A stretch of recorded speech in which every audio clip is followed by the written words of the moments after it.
اللہ اکبر اللہ اکبر۔ رابعہ بصری رحمت اللہ علیہ کو دنیا سے گئے ہوئے 1200 سال ہو چکے ہیں، لیکن ان کا نام آج بھی زندہ ہے، رابعہ بصری۔ گلگت کی عورتوں کو بھی پتہ ہے رابعہ بصری کوئی بڑی اعلیٰ درجے کی خاتون تھی، پنجاب کی عورت کو بھی پتہ ہے، عرب کی عجم کی عورتوں کو پتہ ہے رابعہ بصری نہ کوئی شہزادی تھی، نہ کوئی ملکہ تھی، نہ کوئی وہ خوبصورت تھی، نہ کوئی خاندانی تھی، بلکہ عورت ہونے کے لحاظ سے ہر عیب اس میں تھا۔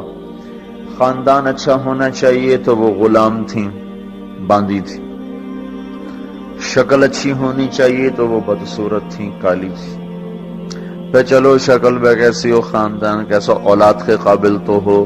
رابعہ بصری اولاد کے قابل بھی نہیں تھی، بانج اس کو کہتے ہیں، جو عورت اولاد کے قابل نہ ہو اس کو اردو میں بانج کہتے ہیں، عربی میں عقیم کہتے ہیں، آپ کی زبان میں بھی کچھ کہتے ہوں گے، ہیں؟ شونی تھی۔ تو اب بتاؤ، عورت ہونے کے لحاظ سے کوئی چیز ہے؟ شکل، پہلا تاثر شکل کالی، دوسرا تاثر خاندان غلام، تیسرا تاثر اولاد کے قابل نہیں، بانج ہے، شونی ہے۔ تو 1200 سال کے بعد میں گلگت میں کیوں اس کا نام بلند کر رہا ہوں؟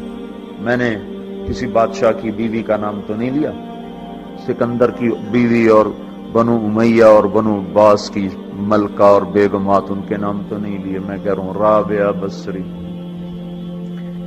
ان کی عادت یہ تھی، وہ روزانہ عشاء کی نماز کے بعد غسل کر کے کپڑے بدل کے اپنے خامن سے پوچھتی آپ کو میری ضرورت ہے؟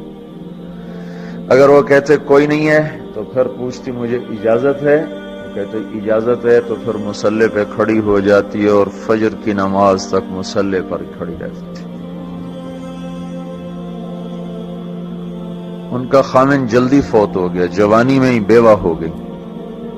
تو حسن بصری بصرہ کے امام، کیا سارے مسلمانوں کے امام تھے، وہ خود آئے، خود چل کے آئے کہ میں آپ سے شادی کرنا چاہتا ہوں۔ وہ کوئی شادی کا شوق نہیں تھا ان کو، وہ تو اولاد کے قابل نہیں، شکل صرف ان کی نیکی اور ان کا جو اللہ سے تعلق تھا، ان کو یہ لالچ ہوا کہ یہ میری بیوی ہو جائے تو اس کی تو فعل شاید میری بخشش ہو جائے۔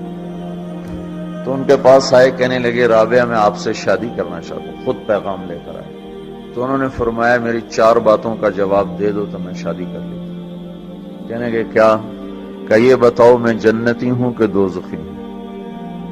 کہنے لگے یہ تو میں کچھ نہیں کہہ سکتا۔ اچھا یہ بتاؤ جب اللہ تعالیٰ قیامت میں اعمال نامے اڑائے گا، کسی کے سیدھے ہاتھ میں آئے گا، کسی کو الٹے ہاتھ میں آئے گا، میرے سیدھے ہاتھ میں آئے گا کہ الٹے ہاتھ میں آئے گا؟ کہنے لگے یہ بھی کچھ نہیں بتا سکتا۔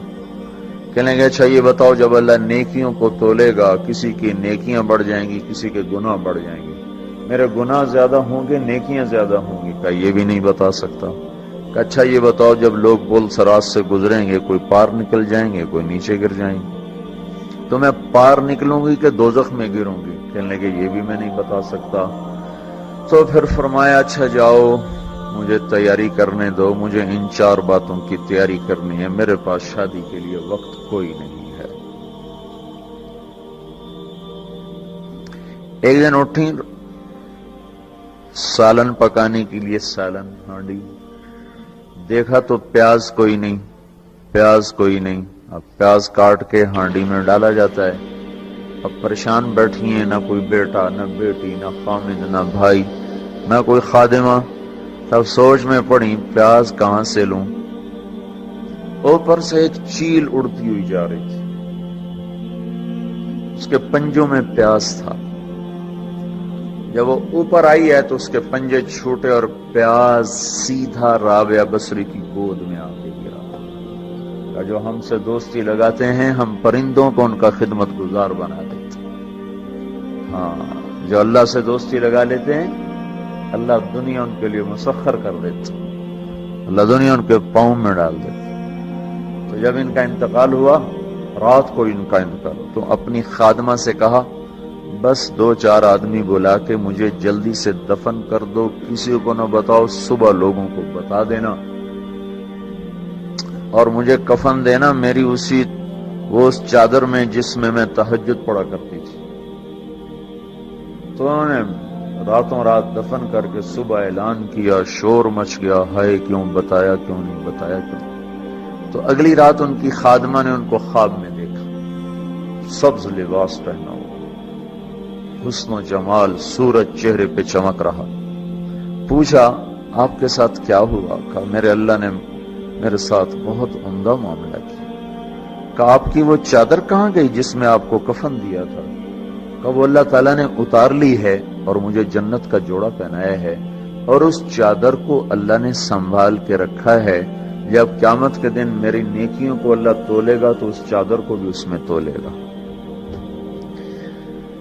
انہوں نے پوچھا منکر نکیر کا کیا ہوا؟ سوال جواب ہوتا ہے نا، منکر نکیر آتے ہیں، ان کا کیا ہوا؟